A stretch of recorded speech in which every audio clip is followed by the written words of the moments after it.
Bonjour à tous, Ludovic Leclerc, votre analyste pour belgianinvestor.be. Voici la mise à jour en vidéo de mon avis concernant les indices S&P 500 et CAC 40 pour la semaine du 4 avril en collaboration avec FXCM sur leur plateforme TradingView.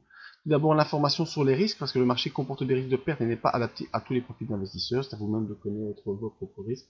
Je ne suis pas là pour vous conseiller dans vos opérations. Ce que je vous conseille, moi, c'est d'utiliser des comptes démo afin d'établir vos stratégies. Ma stratégie à moi, c'est l'analyse des impulsions, analyse que j'utilise depuis 2010 et que je peux vous enseigner en utilisant différents outils dans le graphique.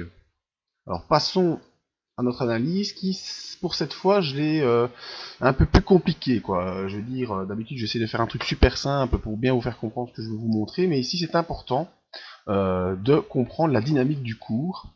Donc voilà, la fameuse épaule, tête-épaule dont je parle depuis le mois de février et que très peu voyaient venir. Mais enfin, bon, pour l'instant, on est forcé de constater qu'on doit suivre cette figure.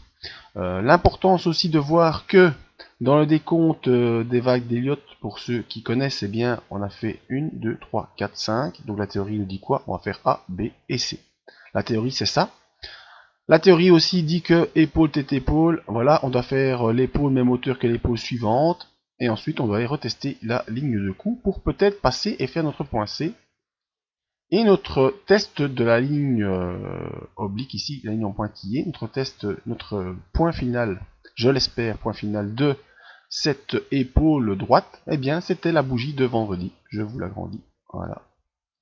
Cette bougie en marteau qui est venu se poser gentiment sur le bas de la ligne pointillée qui est la hauteur équivalente de l'épaule de gauche. Et donc normalement dans cette logique, avec ce marteau qui vient se poser sur cette ligne fictive que j'avais moi-même dessinée, mais aussi sur cette ligne rose qui est la M50, eh bien peut-être qu'on pourra redémarrer en direction de la tête, de la ligne de coup de cette figure épaule tête épaule inversée aux alentours des 4560 points.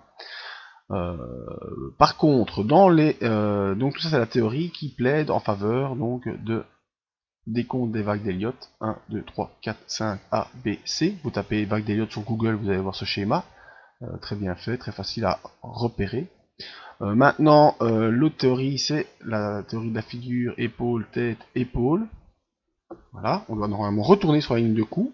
Et si on suit la théorie de la vague d'Elliott, faire un point C aux alentours des 4700 points. Ça, c'est ce qui plaide pour un retour de la hausse dès lundi. Maintenant, ce qui plaide contre le retour de la hausse et une poursuite de la baisse, malheureusement, c'est l'ouverture des bandes de Bollinger vers le bas, c'est le croisement de la M7 avec la M20, tout ça baissier. Ce qui plaide aussi pour une poursuite de la baisse, c'est le MACD qui est sous son signal et qui baisse encore, et également le RSI ici qui est baissier pour l'instant, mais qui reste pour l'instant dans la zone neutre, cette zone mauve entre 60 et 40.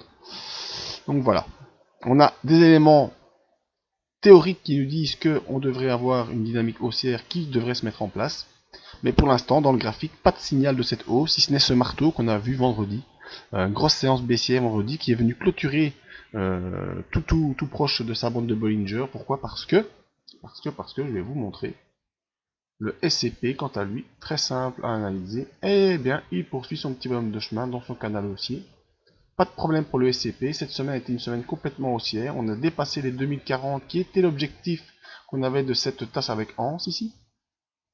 On a franchi à la hausse, vous avez indiqué la flèche bleue en vous disant on va retourner sur les 2040, ça a été chose faite.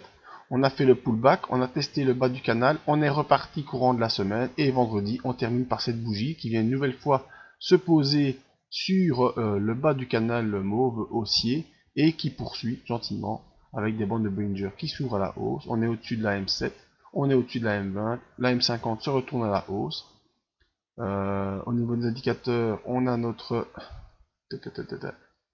MACD qui n'est pas encore croisé à la hausse, on attend que ça se passe, et on a le RSI qui lui est toujours bel et bien au-dessus de 60, il n'est pas encore arrivé sur les 80, donc on n'a pas de problème à ce niveau-là.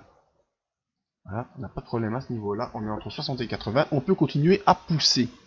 Donc analyse très simple au niveau du S&P 500, on est dans un range haussier qui tient depuis déjà plusieurs semaines. Il n'y a qu'à suivre et si on en sort, eh bien, il faudra prendre d'autres dispositions.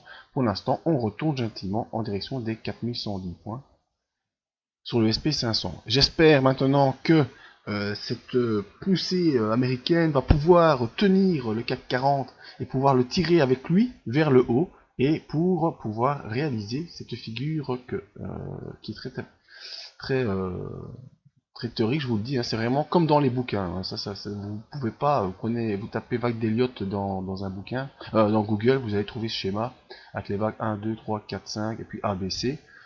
L'épaule tête épaule, elle est un peu tirée sur le côté, elle n'est pas complètement droite, mais bon, la figure est là, elle est présente. On a fait la même hauteur d'épaule de chaque côté. Maintenant, tout ce que j'espère, c'est que dès lundi, on pourra reprendre à la hausse en direction, premièrement des 4600, des 4560. Si on franchit cette zone des 4560, on pourra viser la zone ici 4660, 4700, et peut-être ensuite continuer à pousser vers les 5021 après avoir fait le traditionnel pullback. Donc voilà, ça c'est ma prédiction, si je peux dire comme ça, c'est ma vision des choses. J'ai cette vision là depuis la mi-février, je vous en parle depuis un bon moment maintenant, et il ne reste plus qu'à voir ce qui va se passer la semaine prochaine, voir si l'analyse technique est une bonne conseillère ou pas. Je vous donne rendez-vous sur le site pour les autres analyses que sont l'euro et l'or coté en dollars, mais je vais également faire une petite vidéo sur le pétrole.